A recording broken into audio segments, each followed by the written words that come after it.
सादर प्रणाम। मैं हूं हिमांशु द्विवेदी और स्वागत है आपका हमारी खास पेशकश चर्चा में। चर्चा के तहत आज हमारे विषय के केंद्र में मध्य प्रदेश है।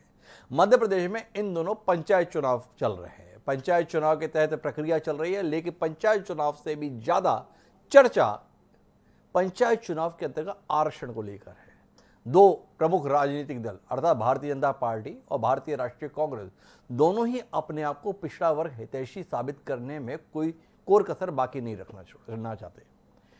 पेच ये है कि पंचायत चुनाव के संदर्भ में जिस प्रकार की आरक्षण प्रक्रिया अपनाई गई, उसको लेकर कांग्रेस के वरिष्ठ नेता, सांसद और दिग्गज वकील विवेक तन्खा ने हाईकोर्ट का रुख किया, सुप्रीम कोर्ट का रुख किया और कुल मिलाकर उस सुनवाई के दौरान ही सुप्रीम कोर्ट ने यह तल्ख टिप्पणी की कि चुनाव आयोग अर्थात राज्य निर्वाचन आयोग और सरकार आग से खेलने की कोशिश ना करे। उन्होंने यहाँ तक कहा कि अगर संविधान के प्रावधानों के विपरीत अगर चुनाव कराने की कोशिश की गई तो हम इस चुनाव को निरस्त भी कर देंगे। चुनाव आयोग को इस बात के संदर्भ में लताड़ लगाई गई कि उसने संविधान के प्रावधानों से परे जाकर 50% से ज़्यादा आरक्षण के आधार पर चुनाव कराने को सहमति कैसे दी। नतीजा ये रहा कि राज्य निर्वाचन आयोग ने ओबीसी आरक्षण पर आधारित सीटों पर चुनाव की प्रक्रिया को रोक दिया। लेकिन अब इसको लेकर भी विवाद है। एक तरफ भारतीय जनता पार्टी से भुनाने की कोशिश में कि देखिए पिछड़ा वर्ग के साथ कांग्रेस ने किस प्रकार का विश्वासघात किया है। पिछड़ा वर्ग के संदर्भ में अच्छी खासी सीटें मिल रही थी, ये लोग अदालत की ओर रुख कर लिए और नतीजा देखो किस रूप में सामने आ रहा है। विवेक तन्खा ने 10 करोड़ का मुख्यमंत्री शिवराज सिंह, प्रदेश अध्यक्ष वी डी शर्मा और नगरीय निकाय मंत्री भूपेंद्र सिंह के खिलाफ मामला दे दिया कि ये गलत जुबानी कर रहे हैं। मैं किसी और विषय को लेकर गया था, सुप्रीम कोर्ट ने 100 मोटिव ये डिसीजन दिया है और ये कांग्रेस के नाम को और मुझको बदनाम करने की कोशिश कर रहे हैं। इन सब के बीच में पूर्व मुख्यमंत्री उमा भारती से भी रहा नहीं गया। उन्होंने आज ताबड़तोड़ ट्वीट किए, बताया कि जब तक ओबीसी आरक्षण के संदर्भ में स्थिति स्पष्ट नहीं हो जाती तब तक ये पंचायत चुनाव नहीं कराए जाने चाहिए।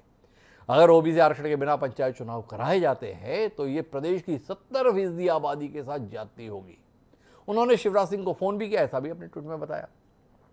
कुल मिला के सरकार सक्रिय हुई है।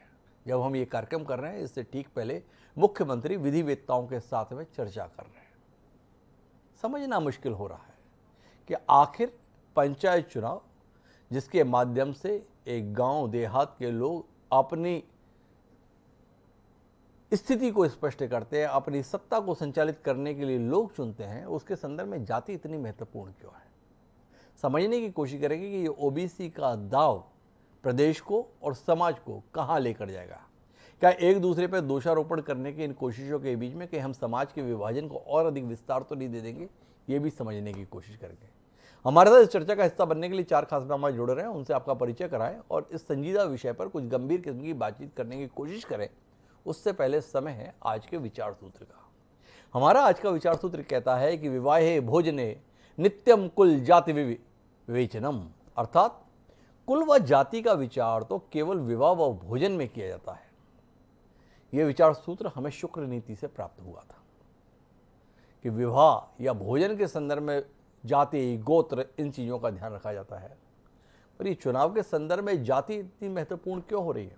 और इस समय पर देखें तो सब कुछ भूलकर हर मामले में केवल जाति ही महत्वपूर्ण हो रही है। ये जाति का इतना महत्वपूर्ण हो जाना समाज को कितना विभाजित करेगा, इसके आलोक में हम अपनी चर्चा को आगे बढ़ाते हैं। हमारे साथ इस चर्चा का हिस्सा बनने के लिए प्रहलाद कुशवाहा जी हैं, प्रवक्ता है भारतीय जनता पार्टी के। हमारे साथ आनंद जाट जी हैं जो प्रवक्ता हैं ऑल इंडिया कांग्रेस कमेटी के। प्रदीप चौरसिया अध्यक्ष ओबीसी महासभा, वह भी हमारे साथ जुड़ रहे हैं। और साथ ही देश के वरिष्ठ पत्रकारों में शुमार, भोपाल के प्रखर पत्रकार की जिनकी छवि है, ऐसे राजेश सिरोठिया जी लंबे अंतराल के बाद हमारे साथ जुड़े हैं। आप सभी का स्वागत है। चर्चा की शुरुआत राजनेताओं से न करके पत्रकार से करते हैं और राजेश सिरोठिया जी से समझने की कोशिश करते हैं कि मध्य प्रदेश में चल क्या रहा है। वाकई सरकार की मंशा पंचायत चुनाव कराने की थी भी कि नहीं? रोटेशन के बगैर चुनाव की अधिसूचना जारी होना अपने आप में संदेह पैदा कर रहा है। राजेश जी, आपकी तो बड़ी बारीक दृष्टि रहती है, गहरी दृष्टि रहती है, सूक्ष्म दृष्टि रहती है। थोड़ा समझाएंगे कि दरअसल मध्य प्रदेश में चल क्या रहा है? चुनाव करते हुए दिखना है और चुनाव नहीं होने देना, ऐसा कुछ चल रहा है या वाकई कुछ और ऐसा है जो हम यहाँ बैठे नहीं देख पा रहे? सबसे बड़ी बात ये है हिमांशु जी जी कि आपने बहुत ही संवेदनशील मुद्दे को आज लिया है, इसके लिए आप बधाई के पात्र हैं। जी और ये जो मसला है, ये संविधान के तौर पर 50% के ऊपर आरक्षण होगा। ये जब 93 में दिग्विजय सिंह की सरकार आई, जब ने संविधान के 73वें और 74वें संविधान संशोधन के तहत पंचायतों और नगरीय निकायों के चुनाव और सारी उसकी व्यवस्था की, तो उसमें जो 14% आरक्षण का जो मसला रखा था जी लेकिन जब चुनाव के नतीजे आए, चाहे वो नगरीय निकाय के हों और चाहे ग्राम पंचायत के हों, सारी जगहों पर 50, 55, 60% ओबीसी चुनाव जीतकर आए थे।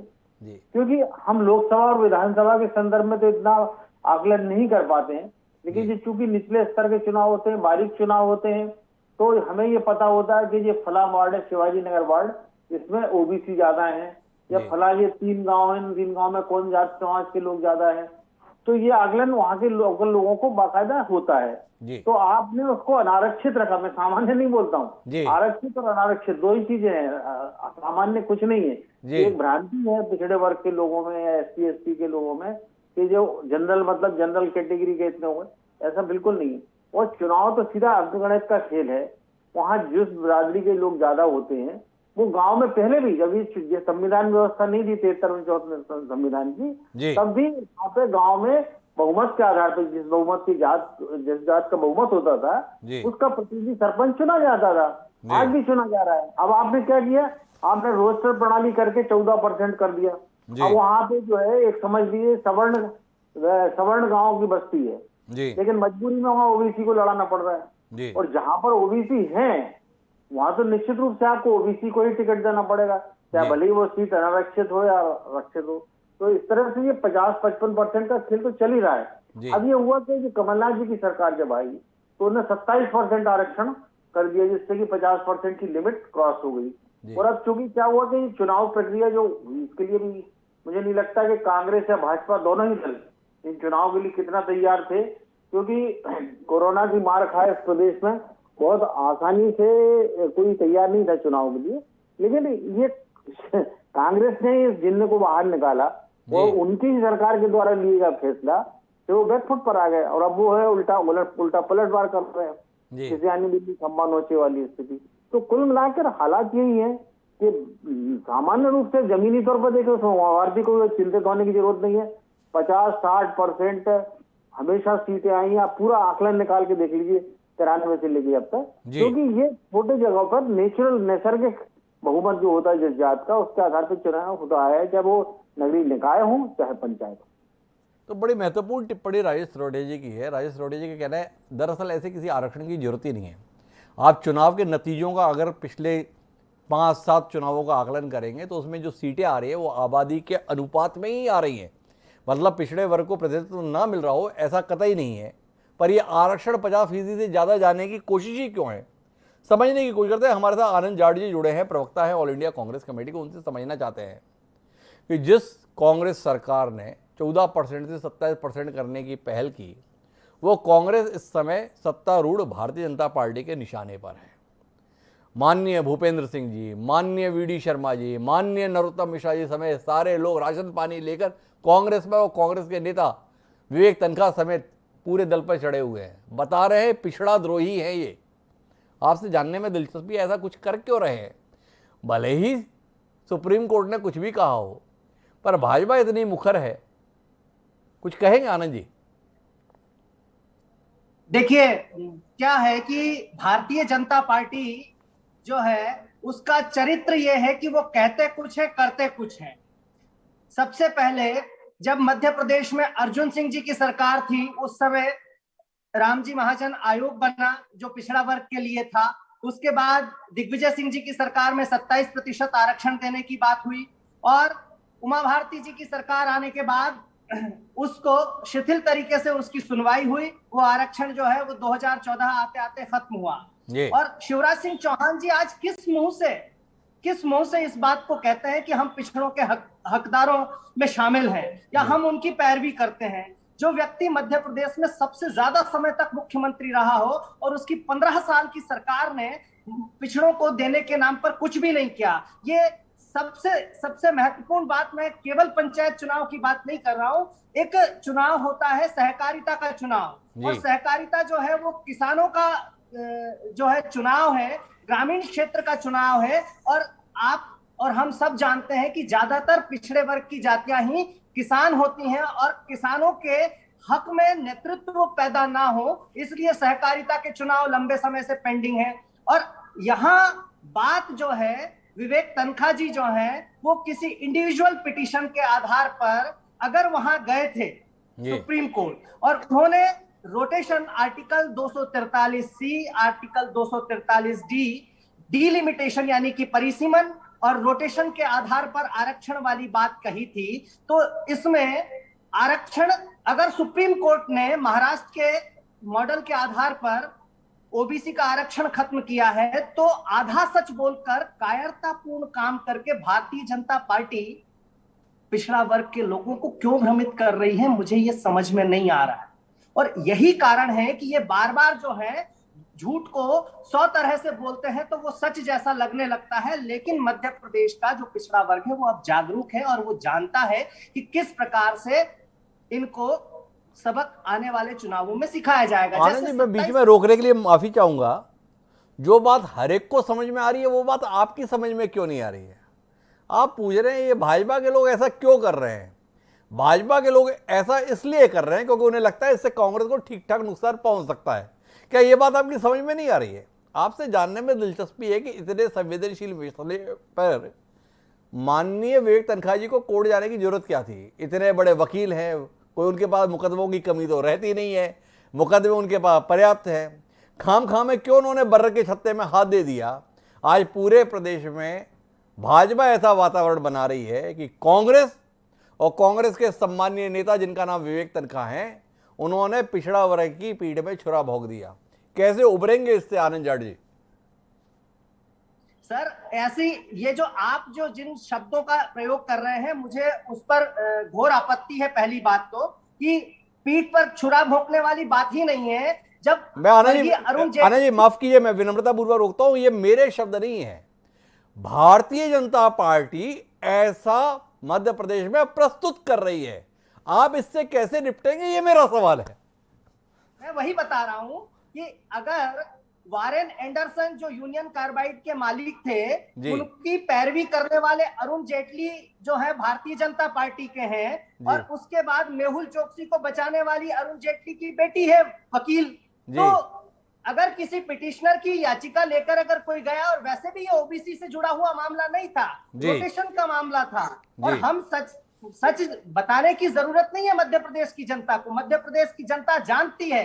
और जब कोर्ट में विवेक तनखा जी ने जिस प्रकार से मानहानि का दावा भारतीय जनता पार्टी के मध्य प्रदेश के शीर्ष नेतृत्व पर किया है, वो अपने आप में इस बात की मिसाल बनेगा आने वाले समय में। और जो जुलाई 2019 में कमलनाथ जी की सरकार ने विधानसभा में 27% आरक्षण दिया था, उसी समय भारतीय जनता पार्टी के विधायक इस 27% आरक्षण का विधानसभा में विरोध कर रहे थे। तो आरक्षण के साथ भी दिखना है, आरक्षण के विरोध में भी दिखना है। इससे इस बात की पुष्टि होती है कि कांग्रेस और आदरणीय कमलनाथ जी सही एजेंडे पर काम कर रहे थे। कांग्रेस और कमलनाथ जी सही एजेंडे पे काम कर रहे हैं। मेरे साथ में प्रहलाद कुशवाहा जी भी जुड़ चुके हैं, प्रवक्ता है भारतीय जनता पार्टी के, उनके पास जाना है। लेकिन मैं उससे पहले प्रदीप चौरसिया जी के पास जाना चाहता हूँ। अध्यक्ष है ओबीसी महासभा के, लंबे समय से संघर्ष कर रहे हैं पिछड़ों के हक और हुकूक की। भाजपा के स्टैंड को समझे उससे पहले प्रदीप चौरसिया जी से समझते हैं कि वो इस पूरे मामले को क्या देख रहे हैं। क्या वाकई भारतीय जनता पार्टी और भारतीय राष्ट्रीय कांग्रेस पिछड़े वर्ग की इतनी हितैषी है? दोनों में होड़ मची हुई है, कौन कितना ज़्यादा पिछड़ा वर्ग के लिए कर देगा, या करना दोनों में से किसी को नहीं है। केवल मौका लगा है तो दोनों दिखाने की कोशिश कर रहे हैं कि देखो हम ही कर रहे हैं, बाकी तो कोई और करता नहीं है। तो प्रदीप जी, आपसे समझने दिलचस्पी है, वस्तु तो हो क्या रहा है आपके मध्य प्रदेश में?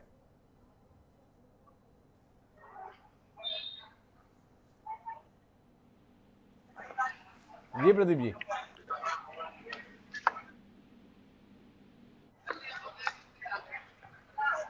प्रदीप जी, आपका शायद म्यूट का बटन दबा हुआ है, आप उसे अनम्यूट कर दें, ये आपसे आग्रह है। सर आवाज आ रही है सर? जी जी प्रदीप जी। जी जी जी जी आपके सवाल का जवाब ही दे रहा था मैं सर, क्योंकि ये आधे से ज्यादा आबादी का जुड़ा हुआ मुद्दा है सर। आप देखिए कि लगभग 77,000 से ज्यादा लोग इसमें हिस्सा लेने वाले थे जी, जो एकदम से अचानक से सरकारों के खींचतान में और कोर्ट कचहरी यहाँ से वहाँ करके इन लोगों ने आखिर में ओबीसी समाज के ऊपर एक बड़ा कुठाराघात किया है। जी यह मध्य प्रदेश का सबसे ज्वलनशील मुद्दा बन गया है सरकार के लिए। जी अब सरकार को तय करना है कि इसको किस तरीके से निपटना है, ओबीसी समाज को हिस्सेदारी देना है या नहीं देना है। रही बात कमलनाथ जी, पूर्व सीएम साहब की, पूर्व सीएम साहब ने तैयारी करी थी कि ओबीसी को 27% आरक्षण दिया जाए। उस पर उन्होंने काम शुरू किया था, क्योंकि उठापटक हुई, सरकार गई, सरकार दूसरी आई, शिवराज साहब की सरकार आई। अब शिवराज साहब खुद एक बहुत बड़ा मुखौटा बने बैठे हैं ओबीसी समाज का। अब ये उनको तय करना चाहिए और उनके मंत्रिमंडल को तय करना चाहिए कि 9वीं अनुसूची में डालकर ओबीसी समाज को उसके हक अधिकार दिए जाएं, 27% पूर्ण रूप से लागू किया जाए, अन्यथा चुनाव स्थगित कर दें। चुनाव स्थगित की ही कंडीशन बनेगी। आप देखिए कि आने वाले समय में ओबीसी महासभा 2 जनवरी 2022 को एक बड़ा आंदोलन करने की तैयारी कर रहा है भोपाल में। जी तो आपकी प्रदीप चौरसिया से ये मांग है कि चुनाव स्थगित कर दिए जाएं, जबकि चुनाव आयोग, राज्य निर्वाचन आयोग का फैसला है कि जो ओबीसी के लिए सीटें आरक्षित होनी थी उन्हें छोड़ के बाकी चुनाव कराए जाए। तो आपका मानना है कि क्या उन सीटों पर चुनाव होने देने में कोई दिक्कत? सर, दिक्कत वाली बात है। आप ये बताइए कि आधे से ज्यादा समूचे मध्य प्रदेश में ओबीसी कम्युनिटी को चुनाव से बाहर कर आप चुनाव कैसे संपन्न करा सकते हैं? जी, ये तो बड़ा मुद्दा है। ये तो आपको सवाल सरकार से करना चाहिए सर। ये तो बड़ा मुद्दा है, ये कहना है प्रदीप चौरसिया जी का, और आपको सरकार से सवाल करना चाहिए। सरकार तो है नहीं, पर जिनकी सरकार है उसके प्रवक्ता प्रहलाद जी हमारे साथ है। प्रहलाद जी, समझ नहीं कोई करते, 4 दिन होने को आ रहा है प्रहलाद जी, सरकार असमंजस में है, करे तो क्या करे? किस बात के कारण से इतना असमंजस है? हिमांशु जी, कोई असमंजस नहीं है भारतीय जनता पार्टी की सरकार के पास जी। हम निश्चित तौर पर चुनाव कराने के लिए हम गए, हमारी पूरी तैयारियां थी। हमने निर्वाचन आयोग को पूरी तैयारियां करने के बाद निर्वाचन आयोग ने कार्यक्रम भी जारी कर दिया जी। अब आप समस्या देखिए, समस्या ये कांग्रेस के जो मित्र है ना, जो ढिंडोरा पीटते हैं, हर चीज में ढिंडोरा पीटना है, हर चीज में भाग जाना है। इन्होंने क्या किया, हाई कोर्ट पहुंच गए पहले इन्होंने, लेकिन हाई कोर्ट पहुंचने के पहले कहा कि नहीं, आप तो चुनाव करवाइए। चुनाव क्यों नहीं करवा रहे हैं? जब चुनाव घोषित हो गए, इसके बाद ये हाई कोर्ट गए। इनके मनसा अनुरूप हाई कोर्ट ने इनको आश्वस्त नहीं किया, आदेश नहीं दिया, ये सुप्रीम कोर्ट पहुंच गए। सुप्रीम कोर्ट कौन पहुंचे? अब ये बोलेंगे कि हमारे वकील जो विवेक तनखा जी हैं, राज्यसभा के सांसद है कांग्रेस के जी, वो नहीं गए। वो तो अपने याचिकाकर्ताओं के, लेकिन याचिकाकर्ता जया ठाकुर जी कौन है, सैयद जाफर कौन है, ये जरा बताएंगे क्या आनंद जी?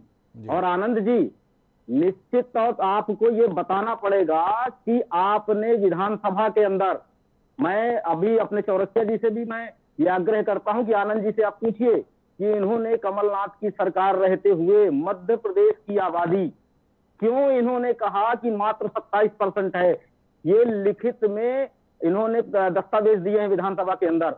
इतना क्रूर मजाक करते हैं आप ओबीसी के साथ, और आप सोचते हैं कि ओबीसी के आप हितैषी बने बैठे हो। आप जानकारी निकालिए आनंद जी, मैं आपसे रिक्वेस्ट करूंगा, और आप कमलनाथ जी को भी समझाइए। आप एआईसीसी मैं बीच में रोकना चाहूंगा प्रहलाद कुशवाहा जी, कांग्रेस ने हलफनामा दिया, ऐसा आप उल्लेख कर रहे हैं, 27% आबादी है। तो मध्य प्रदेश में पिछड़े की आबादी कितनी है? क्या आपकी सरकार ने, जो देश में भी और प्रदेश में भी है, ऐसा कोई आंकड़ा दिया है? जानने में हमारी दिलचस्पी है। किस आधार पे आप इतनी दबंगाई से यहाँ पे बोल रहे हैं कि इन्होंने सिर्फ 27 बताया? क्या आपकी सरकार जो भारत की है वो पिछड़ों की आबादी की संख्या देश को बताने के लिए तैयार है? क्या वो जातिगत आधार पर जनगणना की पक्षधर है? ये जानने में दिलचस्पी इस कार्यक्रम में हमारे दर्शकों की, थोड़ा ज्ञानवर्धन हो हम लोगों का। देखिए, अभी जो दस्तावेज सरकारों के आ रहे हैं मध्य प्रदेश के अंदर, उसमें ये कहा गया है कि 52% की आबादी मध्य प्रदेश में अन्य पिछड़े वर्गों की है। और जब अन्य पिछड़े वर्गों की आबादी 52% है, ये भारतीय जनता पार्टी की सरकार में भी, और इनके दिग्विजय सिंह जी उस समय भी कह रहे थे कि 52% की आबादी है। अब वो दस्तावेज अगर सरकार जारी कर रही तो निश्चित तौर पर उस पर सच्चाई होगी। इसमें कांग्रेस और भाजपा का लेना देना इसमें मुझे नहीं लग रहा कि है। लेकिन आप जब ये कहते हो कि आप टोटल आबादी, ये लिखित में दस्तावेज प्रस्तुत कर रहे हैं विधानसभा के अंदर कमलनाथ जी, तो मैं प्रदीप चौरसिया जी से कहना चाहता हूं कि इनसे पूछिए आनंद, आपने पिछड़ों के साथ ऐसा क्यों? भाई 100% आरक्षण आपको नहीं मिल सकता। और जब हम चुनाव करवा रहे हैं, प्रहलाद जी, मैं बीच में रोकता हूं। 1.5 साल के लिए कमलनाथ जी की सरकार रही, कांग्रेस की सरकार रही। उन्होंने 14% से आरक्षण बढ़ाकर 27% आरक्षण करने की चेष्टा की। आप 15 साल से मध्य प्रदेश में सरकार में हैं और अभी 2 साल से फिर हैं। आपने 14% से 52% करने के लिए कौन सा ऐसा उपक्रम पहले किया हुआ था जिसके कारण आपको लगता है कमलनाथ जी और कांग्रेस ने ठीक नहीं किया? जी देखिए, मैं इतना कह रहा हूं कि जो छल जी आरक्षण किसी भी वर्ग को नहीं मिल सकता। लेकिन आपने क्या किया, आपने 27% बता के आपने 27% घोषित कर दिया, हम दे रहे हैं जी 27% आरक्षण ओबीसी समाज को दे रहे हैं। ये कमलनाथ की पीक के चिल्लाते रहे, लेकिन इनकी मंशा क्या थी?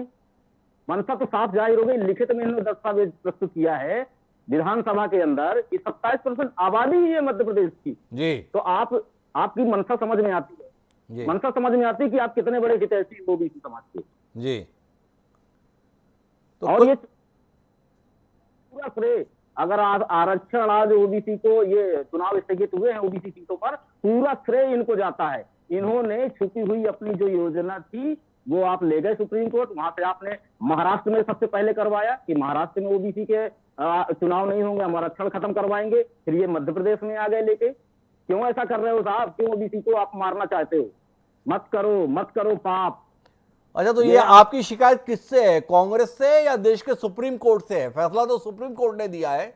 सुप्रीम कोर्ट ने कहा है आंख से मत खेलिए, संविधान से परे जाकर काम करने की कोशिश मत कीजिए। आपको इस टिप्पणी पर कोई ऐतराज नहीं है सुप्रीम कोर्ट की, कांग्रेस के संदर्भ में आपको ऐतराज है। तो आपकी ये शिकायत, आपकी ये नाराजगी, आपकी ये तल्खी देश के सर्वोच्च न्यायालय से है। ठीक फैसला नहीं दिया सर्वोच्च न्यायालय ने, सुधारना चाहिए सर्वोच्च न्यायालय को। देखिए, सर्वोच्च न्यायालय के पास गया, सर्वोच्च न्यायालय के पास ये कूदे फांदते गए, ये गए ना।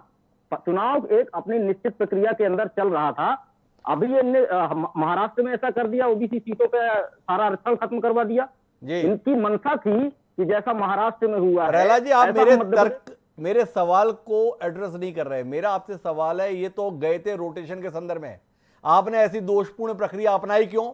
आपने रोटेशन का पालन नहीं किया जिसका पालन हमेशा होता था? आपने ऐसी प्रक्रिया अपनाई, उसकी आपत्ति को लेकर गए और सुप्रीम कोर्ट ने उसमें आपकी प्रक्रिया में और भी दोष अगर ढूंढ लिए तो गलती कांग्रेस की है या आपकी सरकार की या राज्य निर्वाचन आयोग की? ये बात समझने में दिलचस्पी है। हिमांशु जी, मैं बहुत खुले शब्दों में कह रहा हूं कि निर्वाचन का कार्य अपनी प्रगति पे था। ओबीसी को भी आरक्षण मिल रहा था, एससी एसटी को भी आरक्षण मिल रहा था, लेकिन हम तो चुनाव करवा रहे थे ना। अगर सुप्रीम कोर्ट ने ऐसा आदेश जारी किया है, मैं आपकी बात पे आ रहा हूं कि सुप्रीम कोर्ट ने अगर ऐसा कहा है तो हमारे माननीय मुख्यमंत्री जी और हमारी पार्टी निश्चित तौर पर मंथन कर रही है कि ओबीसी को हम कैसे उनका अधिकार दिलाएं। तो प्रहलाद जी कह रहे हैं कि हमारी सरकार मंथन कर रही है। मैं राजेश सिरोठे जी आपसे समझना चाहता हूं, सुप्रीम कोर्ट इस कदर तल्ख टिप्पणी कर रही है, सुप्रीम कोर्ट ने शब्द इस्तेमाल किए आंख से मत खेलिए, इस पर कोई भी शर्मसार नहीं है? किसी को शर्मिंदगी नहीं है? किसी के अंदर आत्मग्लानि नहीं है कि हम किस प्रकार से संविधान के साथ खिलवाड़ करने की कोशिश कर रहे हैं, किस प्रकार की दोषपूर्ण प्रक्रिया अपना रहे हैं? इस दृश्य के संदर्भ में कुछ कहना चाहेंगे राजेश सिरोठिया जी? 52% के करीब ओबीसी है, इसमें कोई दो राय नहीं है। मैं प्रहलाद कुशवाहा से सहमत हूँ जी। 27% वाला पेंच, जब आपको पता है कि संविधान में 50% के ऊपर आरक्षण नहीं हो सकता और मध्य प्रदेश जो है पूरे देश का सबसे ज्यादा ट्राइबल पॉपुलेशन का स्टेट है और इसलिए वहां पर 20% आरक्षण उनको मिला हुआ, 13% 33% तो वही हो जाता है। तो 70% ओबीसी की तो बात ही खत्म हुई, क्योंकि 9% ब्राह्मण है, 4% ठाकुर है, क्षत्रिय है, राजपूत समाज है और 4-6% मुस्लिम है, फिर 1-2% गौड़ वैश्य है, 1-8% जैन है, सिंधी कम्युनिटी है, सरदार है, सिख है। तो सवाल ये है कि हर चीज के लिए संवैधानिक बाध्यता नहीं है। जो एक नैसर्गिक ओबीसी की क्षमता है वो उभर के सामने आती है। अब एक दूसरे पे छद्म आरोप लगाएंगे अगर आप, तो 1993 में सुभाष यादव को मुख्यमंत्री बनने से किसने रोका था? या कमलनाथ जी जो 27% की हिमायत कर रहे हैं, वो 6 महीने पहले एक ओबीसी के अध्यक्ष अरुण यादव को हटाकर प्रदेश अध्यक्ष बन गए, तो बाद में अरुण यादव की क्या दुर्दशा हुई आप देख रहे हैं। सवाल ये नहीं है, बीजेपी ने तो अब जिसको ब्राह्मण बनियों की पार्टी बोलते थे, वो 2003 से सीधे ओबीसी के एजेंडे पे चल रही है। उमा भारती गए तो बाबूलाल गौर तो शिवराज सिंह गए तो कमलनाथ आए, तो फिर बाद में फिर शिवराज सिंह चौहान। तो ये तो टोटल जो ओबीसी सेंट्रिक पॉलिटिक्स बीजेपी कर रही है। और कांग्रेस ने जो है एक ओबीसी का नेता जो 3 साल से मेहनत कर रहा था, उसको आपने प्रदेश अध्यक्ष पद से हटा के आप कमलनाथ जी को ले आए, जिनको मध्य प्रदेश के बारे में बहुत ज्यादा जानकारी थी नहीं, समझ नहीं थी। तो आप अगर पॉलिटिकली अगर बात करेंगे तो अलग। देखिए, सामान्य रूप से नैसर्गिक रूप से 50-52% अगर ओबीसी है तो उनको उनका हक मिलेगा, उससे संविधान की। थोड़ा आपसे बौद्धिक बात करना चाहता हूं। 52% ओबीसी है, इसलिए 52% ओबीसी के आधार पर आरक्षण होना चाहिए। तो ये देश को और प्रदेश को कहां ले जाएगा ये नजरिया? मतलब अगर 52% ओबीसी मध्य प्रदेश में, तो मध्य प्रदेश में आरक्षित हो जाना चाहिए। मध्य प्रदेश में मुख्यमंत्री का पद पिछड़ा वर्ग के लिए आरक्षित होगा। क्या इस दृष्टिकोण से देश का संचालन होना चाहिए? फिर इस पर भी आना चाहिए कि देश की कुल आबादी में किसका कितना प्रतिशत है, उसके आधार पर आरक्षण होना चाहिए।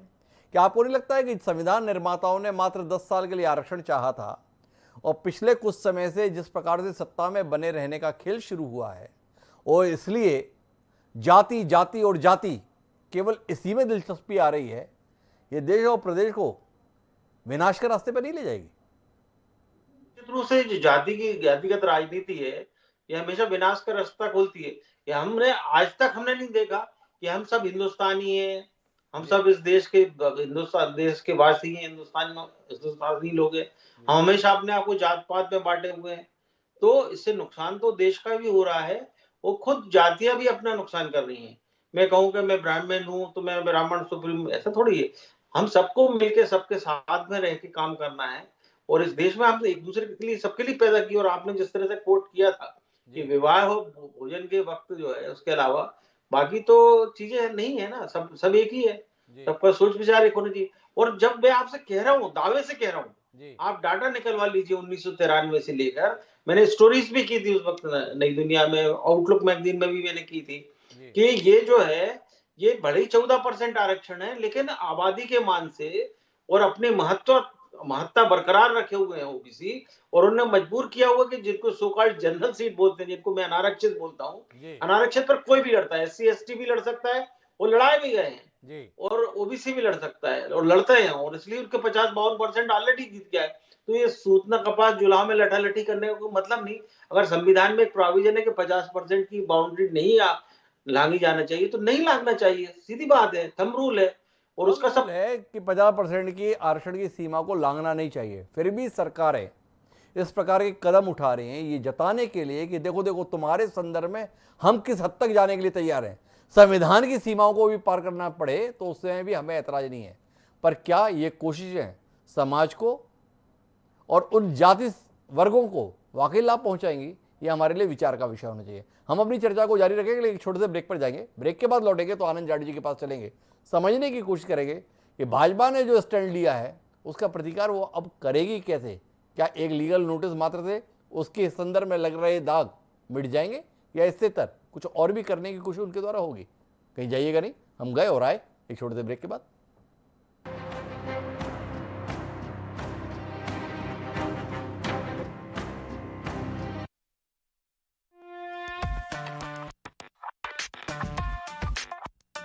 संसार के कोने कोने की हर छोटी और बड़ी खबर,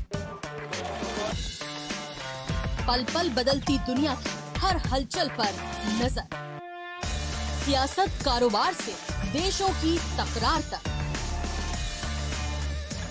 दुनिया भर के देशों की हर एक अपडेट देखिए संसार समाचार मेरे साथ हर शनिवार शाम 7 बजे सिर्फ INS 24/7 पर।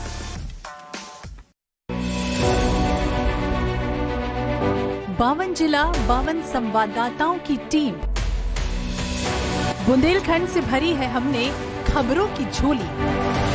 तो आइए आपको दिखाते हैं जग खबर बुंदेली। तो देखो रविवार रात 10 बजे खबर बुंदेली सिर्फ INS 24/7 पर। मोर जोश है, मोर जान है, मोर हिम्मत, पहचान है, देते ताकत मोर मितान है, लाख तकनीक समाधान है, किसान मन ला मिल गए मितान।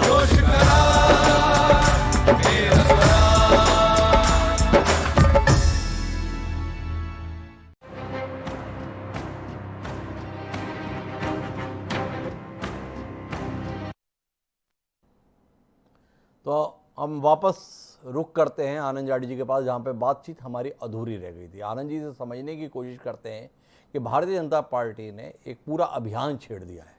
चुनाव होंगे कि नहीं होंगे अधर में है, कब होंगे कैसे होंगे ये भी अधर में है, लेकिन इतना तय है कि खलनायक के तौर पर कांग्रेस प्रस्तुत हो जानी चाहिए।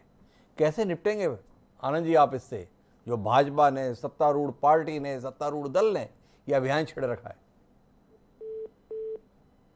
देखिए, इससे निपटना जो है वो हम बहुत अच्छे से जानते हैं, क्योंकि जिस प्रकार से भारतीय जनता पार्टी इस समय कोरोना का खास तौर से जो कुप्रबंधन रहा, बढ़ती हुई महंगाई रही, किसान आंदोलन के बाद जो पिछड़ा वर्ग की जो नाराजगी है, और लगातार जो महिला सुरक्षा में जो चूक मध्य प्रदेश में हो रही है कानून और व्यवस्था के मोर्चे पर, उन सब से ध्यान भटकाने के लिए आधे अधूरे मन से जो है वो चुनाव प्रक्रिया की शुरुआत मध्य प्रदेश में की गई। क्योंकि जो कुशवाहा जी अपने खुद के जो पिछड़े वर्ग से आते हैं और अपने वर्ग के लिए न्यायपूर्ण बातें नहीं कर रहे हैं, उन्हें जवाब और सवाल देने में मैं अपना वक्त खराब नहीं करूंगा। लेकिन एक बात मैं जरूर कहना चाहूंगा कि क्या संविधान का अनुच्छेद 243C और अनुच्छेद 243D का अनुपालन इस चुनाव के दौरान भारतीय जनता पार्टी ने किया था, जब उन्होंने ये कहा कि 2014 का आरक्षण पंच और सरपंच के लिए लागू होगा, ये जबकि ये सीधे सीधे अनुच्छेद 243D की अवहेलना थी, जिसमें रोस्टर के साथ आरक्षण लागू किया जाना था, रोटेशन के साथ आरक्षण लागू किया जाना था। और 243C में जो है परिसीमन यानी कि डिलिमिटेशन की बात की गई थी, और डिलिमिटेशन 2019 का जारी नहीं रह सकता, लेकिन 2014 का जारी है। अब इस बात को समझने की जरूरत है कि जो बार बार कह रहे हैं कि 27% आरक्षण क्यों दे दिया, 27% आरक्षण क्यों दे दिया, वो अचानक से टर्न होगा कि नहीं ओबीसी का आरक्षण खत्म कर दिया। आपको किसने रोका है आरक्षण देने से? 15 साल किसने रोका था? और ये जो आदरणीय सिरोठिया जी जो बात कह रहे थे, मैं बड़े सम्मान के साथ कहना चाहता हूं कि सर, जो एक व्यक्ति या 2 व्यक्ति या 3 व्यक्ति के नेतृत्व के बारे में आप बात करके और पूरे प्रदेश के जो पिछड़ा वर्ग है उनके हकों के संबंध में जिस तरह का एक निर्णायक बयान आप दे रहे हैं, मुझे लगता है कि ये देश के गांव में रहने वाले गरीब पिछड़ा वर्ग के लोगों को, क्योंकि भारत का संविधान शैक्षणिक और सामाजिक रूप से पिछड़े वर्ग को मान्यता देता है, उन लोगों के साथ ये एक भद्दा मजाक होगा कि हम 1 या 2 नेताओं को मुख्यमंत्री बनाकर बाकी सबका खून चूसते रहें। ये अब मध्य प्रदेश में या पूरे देश में अब चलने वाला नहीं है। मैं इस बात को बहुत क्षमा के साथ, विनम्रता के साथ आपसे कहना चाहता हूं। आपकी क्षमा और आपकी विनम्रता का कायल हुआ आनंद जी, लेकिन मेरे 2-3 सवाल हैं आपसे। समझना चाहता हूं कि पिछड़ा वर्ग के संदर्भ में जो आपकी पीड़ा है, उनको मुख्य धारा में लाने की आपकी जो कोशिश है, वो क्या ये जिला पंचायत, ग्राम पंचायत के चुनावों से पूरी हो जाएगी, या हम उम्मीद करें कि अब आप ये पिछड़ा वर्ग का जो आरक्षण है उसको अब आप देश की विधानसभाओं में और देश की संसद में लागू करके दिखाएंगे? इसे जानने में दिलचस्पी, ये कदम आपने 55 साल देश में राज किया तो क्यों नहीं लागू किया, ये जानने में दिलचस्पी है। और कब आप राज्यसभा में, लोकसभा में और विधानसभा में ये आरक्षण लागू करने जा रहे हैं, एक आपसे जानने में दिलचस्पी हमारी, इस पर थोड़ी रोशनी मिले। दूसरा जानना यह है कि 70 साल से आरक्षण जिस वर्ग को मिल रहा था, SC ST, क्या 70 साल के आरक्षण के बाद में उनकी जिंदगी में वो बदलाव आ गए जिसका सपना संविधान निर्माताओं ने देखा था? इसके संदर्भ में भी आपकी टिप्पणी, थोड़ा ज्ञान मिले। मैं इस पर बहुत 2 छोटी छोटी बात कहना चाहूंगा कि देश में जिस प्रकार की व्यवस्थाएं तैयार की जा रही हैं, पहले 2015 का मोहन भागवत जी का बयान कि आरक्षण इस देश से खत्म होना चाहिए, और उसको फिर धीरे धीरे धीमे जहर के रूप में खत्म करने की भाजपाई कोशिश के रूप में मैं ये देखता हूं। और जिस प्रकार जैसे राज्यसभा का आपने जिक्र किया, तो राज्यसभा में तो आज तक किसी के लिए आरक्षण नहीं है। मैं समझता हूं कि संविधान निर्माताओं ने जो बौद्धिक वर्ग को जो लोकसभा के माध्यम से ना पहुंच पाए, उनके लिए व्यवस्था की थी। और फिर बाद में पिछड़ा वर्ग को आरक्षण देने की बात की गई, तो पिछड़ा वर्ग जो है वो काका कालेलकर आयोग के माध्यम से और फिर बाद में बीपी मंडल से होते हुए अब हम आज यहाँ आकर खड़े हो गए हैं। तो निश्चित तौर पर अगर भविष्य में आवश्यकता लगी तो हम विधानसभा और संसद तक भी पहुंचेंगे। हालांकि इस संबंध में अभी कोई इस तरह की हमारी पार्टी की कोई रीति और नीति तय नहीं हुई है, लेकिन भविष्य निश्चित तौर पर देश में जो बहुसंख्यक आबादी है उसको प्रतिनिधित्व देने का प्रयास हमारे संविधान निर्माताओं ने, जिन्होंने जो कांग्रेस के ही लोग थे, उन्होंने मैं आपकी बात से समझ नहीं पाया आनंद जी। अगर आवश्यकता लगी तो हम सोचेंगे, पिछड़ा वर्ग करहा रहा है, गरीब वर्ग है, उत्पीड़ित हो रहा है, उसके साथ भद्दा मजाक हो रहा है। राजेश सिरोडिया जी ने एक बौद्धिक टिप्पणी कर दी तो आपको महसूस हो गया और हमने इतना जायज़ सवाल पूछ लिया आपसे, भाई अगर इतना ही दर्द आपको पिछड़े के संदर्भ में है, इतना ही उनको मुख्य धारा में लाने के लिए कोशिश है, तो ये छोटी छोटी ग्राम पंचायतों से क्या होना है? देश की सबसे बड़ी पंचायत में आप आरक्षण लागू क्यों नहीं कर रहे? कब से इसके लिए आपके माननीय राहुल गांधी जी, सोनिया गांधी जी प्रस्ताव लेकर आ रहे हैं? जानने में दिलचस्पी है। आनंद जी बताएं, आपकी पार्टी कब इस पर बैठक करने वाली है, अगर आपके पास कोई एजेंडा है तो? नहीं, मुझे इस बात पर भी अब आपत्ति है कि पंचायत राज व्यवस्था को आप छोटी व्यवस्था कह रहे हैं, क्योंकि ये व्यवस्था जो है देश के आम आदमी को प्रभावित करती है और उसमें नेतृत्व का विकास होता है, नैसर्गिक लोकतंत्र का विकास होता है। तो वहां से जो है वो राजनीति ऊपर तक जाती है कि हमें पिछड़े वर्ग को सबल बनाना है, क्योंकि आरक्षण जो है गरीबी हटाओ प्रोग्राम नहीं है या किसी की नौकरी लगाओ प्रोग्राम नहीं है। ये सामाजिक न्याय का वो प्रोग्राम है जिसके माध्यम से किसी वर्ग को मुख्य धारा में लाने का प्रयास किया जाता है। ये नौकरी हटाओ, नौकरी लगाओ या गरीबी हटाओ प्रोग्राम नहीं है सर जी। तो कुल मिलाकर आनंद जाटू जी को लगता है कि पिछड़ा वर्ग का उद्धार इन पंचायतों से ही हो जाएगा। मैं प्रदीप चौरसिया जी के पास जाता हूँ। प्रदीप चौरसिया से समझना चाहता हूँ कि आपने आनंद जाटू जी की दलीलों को सुना, क्या आपको लगता है प्रदीप जी पंचायत के स्तर पर ही अगर मिल जाए तो पर्याप्त है? जिस संदर्भ में हमने जिक्र किया कि अगर वाकई आप पिछड़े वर्ग के इतने हितैषी हैं, पिछड़ा वर्ग को मुख्य धारा में लाने के लिए इतने प्रयत्नशील हैं, उनके हक और हुकूक के लिए आप इतने ज़्यादा संवेदनशील हो रहे हैं और भाजपा के संदर्भ में आपको इतने संशय दिख रहे हैं, तो इस दिशा में कोई पहल क्यों नहीं करते हैं? आपकी राय प्रदीप जी। सर आप मेरे से बेहतर आप जानते हैं, आप इतने सारे डिबेट करते हैं और भाजपा कांग्रेस के साथ में ही डिबेट करते हैं जी। अक्सर देखा होगा कि आपने डिबेट में जो मुद्दे होते हैं ओबीसी समाज को लेके या ओबीसी वर्ग को लेके, हिस्सेदारी देना नहीं चाहता कोई नहीं, कांग्रेस भी नहीं, भाजपा भी नहीं। सबसे ज्यादा सत्ता में रही कांग्रेस। कांग्रेस ने ही ये दाव पे फंसा के रखते हैं ओबीसी कम्युनिटी की। रही बात इनकी हिस्सेदारी की, राजनीतिक हिस्सेदारी की, अभी हमारे प्रवक्ता जी बात कर रहे थे कि उनको हिस्सेदारी दे रहे हैं। आप राजनीतिक हिस्सेदारी अब ग्राम पंचायत से ही खत्म कर रहे हैं। इसमें भाजपा का जो रोल है, अब अगर मान के चलो कांग्रेस गई, कोर्ट गई कांग्रेस और कोर्ट से ऐसा डिसीजन आया, उसमें उसके बाद वर्तमान में जो सरकार है इसकी मंशा क्या है? इसकी मंशा जाहिर है कि आप ओबीसी वर्ग को एक तरफ किनारे में लगा के आप चुनाव संपन्न कराने जा रहे हैं। रही बात एक और बहुत बड़ी अच्छी बात यह है, मोहन भागवत जी बार बार समीक्षा कहते हैं, समीक्षा करने की बात कहते हैं कि आरक्षण पर समीक्षा होनी चाहिए। हाँ ठीक है, मैं उनकी बात पर एग्री हूँ कि समीक्षा होनी चाहिए। तो अगर कास्ट सेंसस नहीं कराती सरकार, समीक्षा कैसे कर पाएंगे आप बताइए? ओबीसी आबादी, आज उमा भारती जी ने बयान दिया कि 70% ओबीसी आबादी है मध्य प्रदेश में, कहीं ना कहीं उनके पास कुछ आंकड़े होंगे। सरकार इसके पहले कोर्ट में भी आंकड़े प्रस्तुत कर चुकी है 2011 के कि 52% आपकी आबादी है मध्य प्रदेश में। अब सवाल ये उठता है कि आप बार बार आरक्षण, आप ओबीसी आरक्षण को छेड़ रहे हैं। आज सवर्णों का आरक्षण लागू हुआ, हमारे भाई हैं, हमारे मित्र हैं, हमारे साथ में उठने बैठने वाले हैं, उनकी जो संख्या है उस संख्या अनुपात में उनको हिस्सेदारी मिली, किसी को कोई विरोध, किसी ने कोई विरोध नहीं किया। भाई अगर उनको संख्या अनुपात में हिस्सेदारी मिल रही है तो ओबीसी समाज को देने में क्या तकलीफ है? ये तो कॉन्स्टिट्यूशनली राइट है ना। कास्ट सेंसस किस लिए होता है? जातिगत जनगणना किस लिए, इसकी मांग क्यों उठ रही है? इसलिए उठ रही है ये सर्वहारा समाज, ओबीसी समाज, पिछड़ा समाज जो गाँव में, ये आज किसान जो परेशान हो रहा है, ये कौन सा समाज है? ये किसान समाज कौन से समाज से आता है? ये कांग्रेस को नहीं दिख रहा, ये भाजपा को नहीं दिख रहा। आज ही छतरपुर का वाकया है, आप अपने पत्रकार बंधुओं से पूछिए, अपने जो यहाँ के छतरपुर में पूरा छतरपुर जाम लगा हुआ था। खाद वितरण को लेकर देखिए आप, ये कौन सी सरकार करवा रही है? क्या चल रहा है पूरे मध्य प्रदेश में? जब किसान अगर खेत में नहीं जाएगा तो अन्न कहाँ से आएगा? आप इसीलिए कैस्ट सेंसिंग होनी चाहिए, इसीलिए जातिगत जनगणना होनी चाहिए। मोहन भागवत जी की बात ठीक है, आप करिए, सरकार से हमारा आह्वान है, आप जो करना है करिए। ओबीसी समाज की जो संख्या अनुपात है उसकी हिस्सेदारी दीजिए। 27%, अभी हम 27 की बात कर रहे हैं, हमारी संख्या बिल्कुल साफ क्लियर है। आप करवाएंगे जातिगत जनगणना करवाएंगे तो आपको सारे आंकड़े समझ में आ जाएंगे सामने। क्या हम देश में हिस्सेदारी नहीं दे रहे हैं?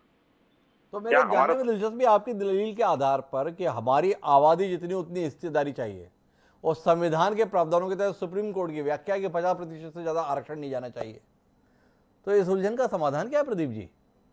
सर सुप्रीम कोर्ट सर जो भी प्रावधान जो भी कानून पारित होते हैं वो तो संसद भवन से होते हैं, उसके बाद जाके सुप्रीम कोर्ट जाते हैं। सुप्रीम कोर्ट में तो फिर अब आप समझते हैं सुप्रीम कोर्ट की प्रक्रिया, कोर्ट की प्रक्रिया तो आप समझते हैं बखूबी, कितने दाव पेंच, कितने उठापटक, कितनी पिटीशन इधर से लगती है उधर से लगती है, आड़े इस तरफ से आड़े सवाल होंगे, उस तरफ से आड़े सवाल होंगे। तो ऑलरेडी इस तरीके से फुटबॉल बनाते चले आ रहे हैं। सर आपको बताएं, पूरे मध्य प्रदेश या पूरे भारत देश में यही स्थिति कर रखी है दोनों सरकारों ने। अब इस पे ये देखना ये है, आप जवाब तलब करें, आप सरकार से जवाब तलब, आप सवाल खड़ा करें कि हिस्सेदारी कौन दे रहा है।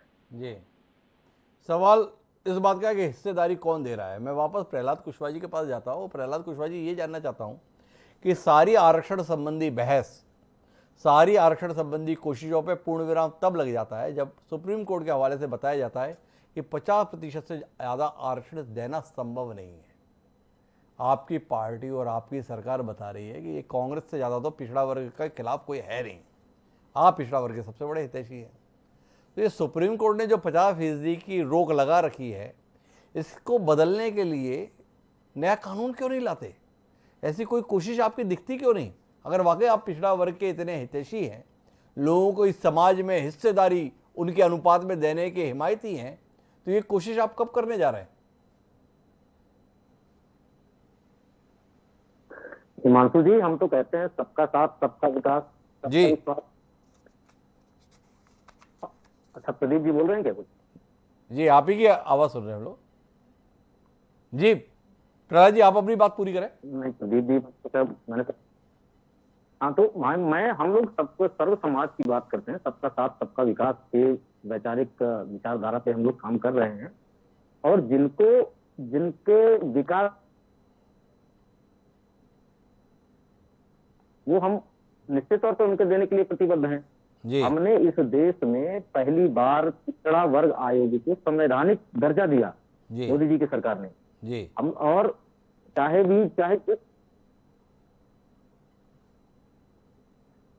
है ना, हम उनको सबको उनके अधिकारों के मुताबिक हम उनके लिए काम कर रहे हैं। जी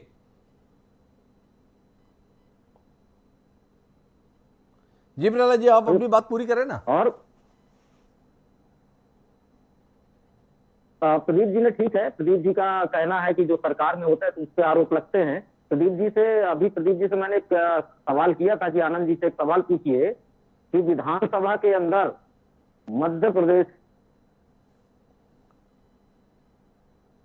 क्यों दिया था कांग्रेस के मुख्यमंत्री रहे उस समय के कमलनाथ जी ने?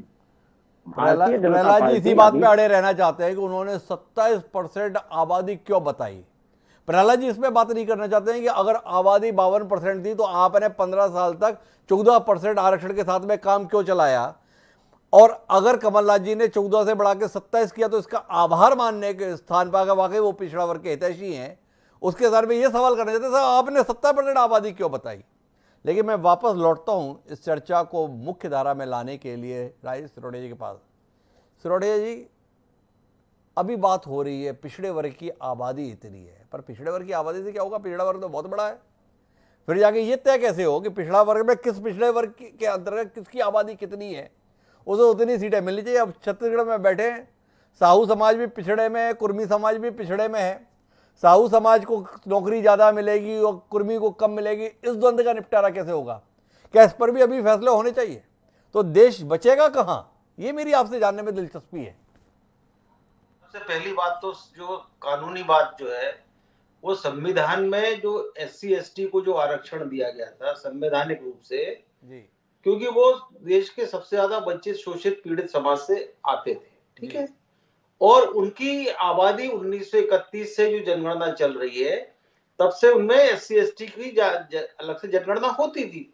तो एक आधार, एक पैरामीटर था जिसके आधार पर हर स्टेट में, उत्तर प्रदेश में आदिवासियों की इतनी सीट आरक्षित नहीं है विधानसभा में जितनी की मध्य प्रदेश में, क्योंकि मध्य प्रदेश में सबसे ज्यादा है। मतलब उत्तर प्रदेश में अनुसूचित जाति की सीटें ज्यादा है, तो वहां पर आबादी ज्यादा है। अब ओबीसी की जब आबादी ही नहीं हुई है तो मैं क्या 27% की बात करूं, क्या 14% की बात करूं। और जहां तक ओबीसी की बात है, मैं आपसे कह रहा हूं कि ये पूरे देश में राजनीति की धारा ओबीसी की धुरी पर ही चल रही है, फिर आरक्षण की जरूरत क्या है। आप बताइए, राजगढ़ सीट से सांसद सीट, जो भाई अपने बोल रहे थे आनंद जाट जी मेरी बात पर आपत्ति कर रहे थे, मैं अकेली पंचायतों और नगरीय निकायों तक सीमित बात नहीं कर रहा हूँ। वहां तो ओबीसी के लिए आरक्षण नहीं है ना लोकसभा और विधानसभा में, लेकिन राजगढ़ से कौन रोडमल नागर जीते, गुना से कौन जीते, मोहनिया KP यादव जीते, दमोह से कौन जनरल सीट प्रहलाद पटेल जीते। तो ये तो स्वाभाविक रूप से जिस इलाके में जैसी चीजें होती हैं उस हिसाब से उनको वो मिलता है।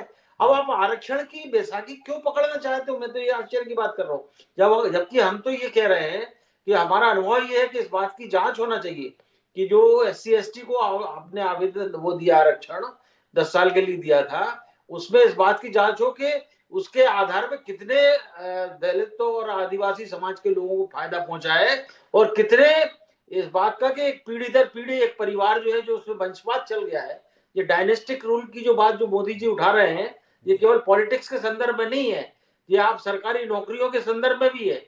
ये कल्लू मोची का लड़का जिंदगी भर जो है जूते पॉलिसी करेगा और उसका लड़का भी करेगा, लेकिन बाकी लोगों के लिए क्या। और एक बार के लिए आरक्षण दिया आपने, अपने बच्चों को सुदृढ़ कर लिया, तो बात तो वहां होना चाहिए। आप कहां अपन ओबीसी आरक्षण की तरफ चल पड़े। ये 14% करना भी उचित नहीं था। आप देखिए सारी बाकी सीटें जो है आरक्षित के अलावा वो अनारक्षित हैं, वो जनरल नहीं है। इस बात को समझिएगा। उसके लिए सब, जैसे 14% आपने नौकरियों में भी किया है ओबीसी के लिए, तो ओबीसी में 14% वो नीचे स्तर के लोग आते हैं, और ऊपर जो टॉप जो जनरल के साथ में कॉम्पिटिट करते हैं वो तो उसमें अलग रहते हैं। तो 14% थोड़ी होता है, वो तो हमेशा 40, 45, 50% नौकरियों में मिलता है, उतना ही नगरीय निकाय में मिलता है, उतना ही जो है आपके उसमें निकलता। आप जरा सर्वे करिए और स्टडी करिए तो आपको खुद पता चल जाएगा। तो कुल मिलाकर जो खेल है उस खेल को लेकर राजेश सिरोठे जी की आपत्ति है, जो चल रहा है ये ठीक नहीं चल रहा है। पर आनंद जी, आपसे जानने में दिलचस्पी है, इतना पुराना राजनीतिक दल एक नई धारा को स्थापित करने के स्थान पर ये कहाँ वर्ग विभेद के फेर में पड़ रहा है। क्या भारतीय जनता पार्टी और भारतीय राष्ट्रीय कांग्रेस बात करते थे हम एक समय पे जाति विहीन समाज की, और अब हर व्यक्ति को जाति के आधार पर चिन्हित करने की बात कर रहे हैं। हर व्यक्ति को उसकी जाति के आधार पर किस तरीके से अलग खड़ा करें इसकी कोशिश कर रहे हैं। ठीक कर रहे हैं जी आनंद जी? देखिए, आप जिसे वर्ग विभेद कहते हैं उसे मैं संविधान के अनुरूप, संविधान की भावना के अनुरूप सकारात्मक विभेद कहता हूं, जिसे पॉजिटिव डिस्क्रिमिनेशन कहा जाता है जी। तो जो सीधी बात यह है, अभी बहुत अच्छी बात इन्होंने, प्रदीप जी ने उठाई कि क्यों हम जातिगत जनगणना की बात नहीं करते। जैसे सिरोठिया जी सर्वे की बात बार बार बात कर रहे हैं, तो क्यों ना जातिगत जनगणना के आंकड़े सार्वजनिक किए जाएं, जो 2011 की जनगणना में की गई कि जातिगत जनगणना भी हुई है। तो उसके डाटा आज तक भारतीय जनता पार्टी की और आरएसएस की सरकार सार्वजनिक क्यों नहीं करती? क्यों? मैं बीच में रोकना चाहता हूं आनंद जी, आपका सवाल ही मेरी अजीब सी उलझन पैदा कर रहा है। 2011 में जनगणना हुई, 2011 से 2014 तक यूपीए की यशस्वी सरकार देश में रही। उस यशस्वी सरकार ने जिन आंकड़ों को सार्वजनिक नहीं किया, अब आप बड़ी गंभीरता से सवाल कर रहे हैं, ये मोदी सरकार सार्वजनिक क्यों नहीं करती? थोड़ा बताएंगे। बहुत ही अच्छा सवाल आपने पूछा और इसके लिए आपका बहुत बहुत धन्यवाद। 2011 की जो जनगणना के डाटा है वो अंतिम तौर पर जातिगत जनगणना के डाटा 2015 तक आ पाए। और इसको आप प्लीज एक बार वेरीफाई कर लीजिएगा, क्योंकि ये सवाल मेरे पास बार बार आता था। तो इसको मैंने पता किया, तब पता चला कि 2015 तक आया और तब तक एक जो है आरएसएस की सरकार सत्ता में आ चुकी थी। और अगर हमें करवाना नहीं होता या जारी नहीं करना होता तो हम जातिगत जनगणना करवाते क्यों 2011 में? और आज नीतीश कुमार जी क्यों मांग कर रहे हैं बिहार के जो सहयोगी दल है? तो ये बहुत सारी बातें हैं, लेकिन जब ये सर्वे हो कि किसको कितना लाभ मिला, तो इस बात का भी सर्वे हो कि ओबीसी की जातियों के कितने लोग सरकारी नौकरियों में हैं, ओबीसी के कितने लोग जो हैं वो राजनीतिक दलों में अच्छे पदों पर हैं। इस बात की भी जांच होनी चाहिए। तो बहुत सारी चीजें क्लियर हो जाएंगी। और चूंकि भारतीय राष्ट्रीय कांग्रेस जो है वो एक जिम्मेदार राजनीतिक दल है और इस देश की हर वर्ग को अपने साथ लेकर चलने की कोशिश करता है, तो उसमें जो संवैधानिक प्रावधान है उनके अनुरूप चलने में हमारा विश्वास है। तो आनंद जी, आपसे एक आखिरी सवाल करना चाहता हूं, फिर मैं प्रदीप जी के पास चलूंगा कि आपका मानना है कि कितने जगहों पर कितने लोग हैं, उनकी जाति क्या है, ये पता कीजिए। कुल मिला के जाति के आधार पर लोग बिठाए जाए, प्रतिभा के आधार पर, योग्यता के आधार पर, क्षमता के आधार पर व्यक्ति पहुंचे हैं, ये महत्वपूर्ण नहीं है। महत्वपूर्ण आपको ये लगता है कि किस जाति का व्यक्ति कहां पर कितना है, ये जरूर स्पष्ट होना चाहिए। हामी है आपकी इस बात पे? नहीं, आप इसको किसी भी तरह से इंटरप्रेट कीजिए, लेकिन ये देखना बहुत जरूरी है कि असमानता और समानता जो है वो किस स्तर पर पहुंची है, कि किन लोगों के किस वर्ग के बीच असमानता है, किन जातियों को और अधिक प्रतिनिधित्व दिए जाने की कोशिश की जानी चाहिए। भाई जनगणना का तो यही अर्थ है ना कि हम पूरे देश के लिए एक प्लानिंग तैयार करें, एक योजना तैयार करें, एक नीति तैयार करें, और उस नीति के आधार पर हम उन आंकड़ों के आधार पर एक ऐसी नीति तैयार करें जो देश के हर व्यक्ति को आगे ले जाने का, देश के विकास में, देश की प्रगति में हिस्सेदार बनाने की कोशिश करें। तो उसमें अगर हम ये पता करें कि किस जाति के लोग नहीं हैं या किस जाति ने दूसरों का हक मारा है, ये अगर पता करना है तो इसमें आपत्ति किसे होना चाहिए? किस जाति ने किस जाति के लोगों का हक मारा है, ये हमें पता करना चाहिए। किस व्यक्ति ने अपनी योग्यता के आधार पर समाज में मुकाम लिया है, ये महत्वपूर्ण नहीं है। उसकी योग्यता पर आई उपलब्धि को हक मारने के तौर पर देखना चाहिए। कि आनंद जी, आप इस दिशा में ले जाना चाहते हैं? आपसे मैं एक कहा तो था कि ये आखिरी सवाल होगा, आपसे एक सवाल और कर लेता हूं। कांग्रेस पार्टी में आरक्षण कब से लागू होने जा रहा है? कब आप इस देश की आबादी के आधार पर अपना राष्ट्रीय अध्यक्ष का पद आरक्षित करने जा रहे हैं? कब आप बाकी पदों को आरक्षण के दायरे में लाने जा रहे हैं? इतने हितैषी आप हैं, देश की सरकार चलाने का मौका आपको नहीं मिल रहा, पर पार्टी चलाने का मौका तो मिला हुआ है। आरक्षण के आधार पर आपके पद कब आरक्षित हो रहे हैं? कम से कम अपनी पार्टी के अंदर तो आरक्षण दे दीजिए, लोगों को लगेगा वाकई आप बड़े गंभीर हैं। मुझे बहुत खुशी है कि आपने मेरी पार्टी के लिए सवाल उठाया। मैं एक किसान का बेटा हूं और भारतीय राष्ट्रीय कांग्रेस के अंतर्गत भारतीय युवा कांग्रेस के चुनाव जो है वो पूरी तरह से संविधान के आरक्षण की भावनाओं के अनुरूप किए जाते हैं, जिसमें एससी, एसटी, ओबीसी, महिला सभी को आरक्षण देने की कोशिश एकमात्र पूरी दुनिया में एकमात्र राजनीतिक दल है जिसने अपने आंतरिक चुनावों में जो है आरक्षण की व्यवस्था लागू की है। और इस बात को मुझे आपके मंच से कहते हुए गर्व हो रहा है। और दूसरी बात यह है कि जिस सवाल को आप कर रहे हैं वो मैं नकारात्मक उस तरीके से नहीं कहता हूं। मैं ये योग्यता का पैमाना क्या होगा? एक वो व्यक्ति जिसने 12वीं के बाद या 6वीं के बाद अंग्रेजी पढ़ी, जिसका जो टीचर है गांव में वो चुनाव भी करवाता है, वो पल्स पोलियो भी पिलाता है और उसको अच्छी कॉन्वेंट स्कूल में पढ़ने की जो है शिक्षा नहीं मिल पाती है, सुविधा नहीं मिल पाती है। अब आप उसकी योग्यता का एक ऐसे व्यक्ति के साथ खड़ा कर देंगे कि वो कॉन्वेंट में पढ़े हुए व्यक्ति के साथ पीएससी, यूपीएससी की परीक्षा एक ही बार में हल कर दे, तो ये संभव नहीं है। जब माफ कीजिएगा आनंद जी, मेरे पास में सैकड़ों उदाहरण हैं जिन्होंने इस परिवेश के बीच में निकालकर अपने आप को साबित किया है।